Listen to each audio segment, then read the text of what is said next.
નમસ્કાર મિત્રો, સ્વાગત છે તમારું મારી YouTube channel natural life with Tina પર। મિત્રો આજનો કાર્યક્રમ અતિ જોરદાર છે। જોડવા જેડલ ગ્રુપનો કાર્યક્રમ એમાં અનેર હોય કે જ્યારે માવતર હોય એનું સ્વાગત કર્યું, જ્યારે સન્માન કર્યું અને આ દીકરીઓ છે ને જે મારા સાથે વાર્તાલાપ કર્યો ને એ ખરેખર જોવા જેવું છે। અરે એની જે આ વેશભૂષા બચપણ મેં પણ એવું જોયું છે અને આ જો માતાઓ સાથે મેં જે મોજ કરી છે, આખરે વિડીયો પૂરો જુઓ તો તમને પૂરેપૂરો સમજાશે। હું આ રીતે કપડાં પહેરીને ભણવા ગઈ છું। તમે કેટલા લોકો આ રીતે કપડાં પહેરીને ભણવા ગયા છો? આ તો લુડવા ગામની દીકરીઓ પોતે ગઈ હતી ભણવા એ વાત મૂકી રહી છે, પણ હું પણ આ જ રીતે ગઈ છું। તમે કમેન્ટ કરીને મને જરૂરથી કહેજો, વિડીયોને વધુને વધુ શેર કરજો, બરાબર? આ વેલાણી પરિવાર અહીં દરેક દીકરીઓનું ફૂલ અને ચોખાથી સન્માન કરી રહ્યું છે। બધી જ દીકરીઓ, અરે અહીં તો મહેરામણ ઉભરાયો છે, ધારી ન શકો, વિચારી ન શકો એટલી દીકરીઓ, એટલી જેટલી કહીને 80 વર્ષથી ઉપરના માતા પણ છે અને 20 વર્ષથી નાની દીકરીઓ પણ છે। મારી દીકરી ઠીક હોય, સાસરે હમણાં પરણેલી દીકરી બધી જ છે અને જે અમારી સાથે મોજ કરશે। આ વિડીયો ખરેખર જોવા જેવો છે। એક એક બેન મારી સામે ઊભી રહી છે અને વારાફરતી એનું પરફોર્મન્સ આપ્યું છે। કોઈ રમે છે તો કોઈએ ડાન્સ કર્યો છે તો કોઈએ પોતાની વાત મૂકી છે, દીના કાકી, દીના ભાભી, દીના બેન, એ રીતે એ જ રીતે મારી સખીઓ જે ગામની વહુ છે એમને પણ કીધું છે કે દીનાબેન અમે વિડીયોમાં આવવા જોઈએ, તો એ વિડીયાને તમે પૂરો જુઓ, બરાબર? વિડીયો જો સારો લાગે તો લાઈક શેર કરવાનું છે। ખાસ કરીને લુડવાવાસીઓ અને લુડવાની દીકરીઓને વિનંતી કરી રહી છું કે આપ ચોક્કસથી મારા વિડીયોને શેર કરી અને તમે આપણી આ નવી રીત પરંપરામાં ફેરવાઈ જાય અને લોકો વધુ સુધી પહોંચે એટલા માટે એક એક દીકરી, એક વહુ 10 લોકોને શેર કરશો એવી આશા સાથે પૂરો વિડીયો તમે માણો।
ખોટું પડશે તો 10 વખત અંગૂઠા પકડવા પડશે.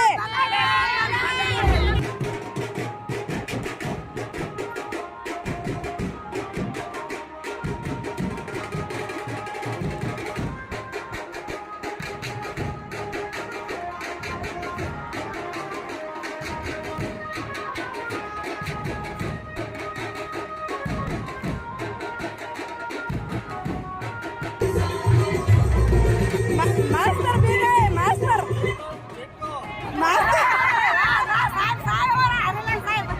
और मास्टर भी गए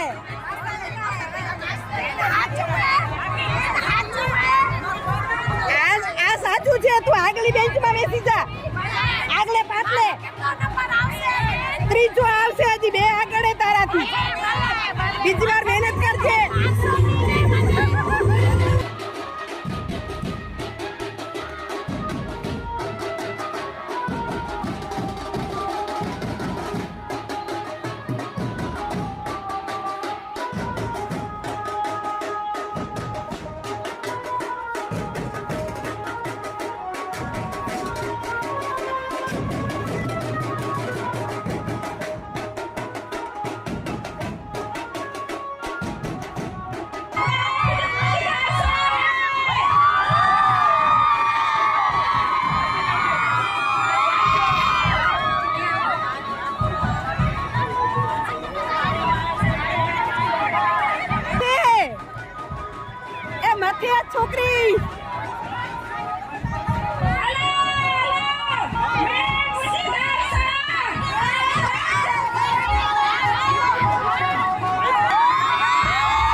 તો અહીં વેશભૂષાવાળી બીજા રૂપમાં દીકરી દેખાઈ રહ્યું છે કે અહીં ગામના મારા જૂનીમાં જે બકાલું વેચતા એનું પણ વેશભૂષા છે. કોઈ દીકરી સાદ પાડવાનું જે બેન કરતા એનું પણ છે. અને અહીં જોઈ રહ્યા છો તમે બધાને આનંદ સાથે ભાઈઓ બહેનો બધા પહોંચ્યા છે. અહીં દરેક બહેનોનું દીકરીઓનું માતાઓનું સન્માન થયું, આનંદ થયો. અને હવે મેં જે આનંદ કર્યો છે એ જો માતાઓ સાથે મોજ કરજો. મને ગમે હો, નાની દીકરીઓ સાથે ગમે, વડીલ માતાઓ સાથે ગમે, કોઈ પણ હોય, મારી બહેનપણી બની શકે. તો એ રીતે મને ખૂબ આનંદ થયો કે ત્યાં બહેનો સાથે બેસવાનું નહોતું એટલે ગામની વડીલ માતાઓ સાથે મેં ઘણી બધી એ મેળાઓ કર્યો, ઘણા બધાને મળી આનંદ કર્યો. આ આનંદ સાથે વિડીયોનું એન્ડિંગ કરું છું. આજનો વિડીયો ગમ્યો છે એ આશા સાથે વિડીયો શેર કરવાની વિનંતી સાથે આવજો મિત્રો. જય શ્રી કૃષ્ણ, જય જય ગુજરાત, જય ભારત અને જય હિન્દ.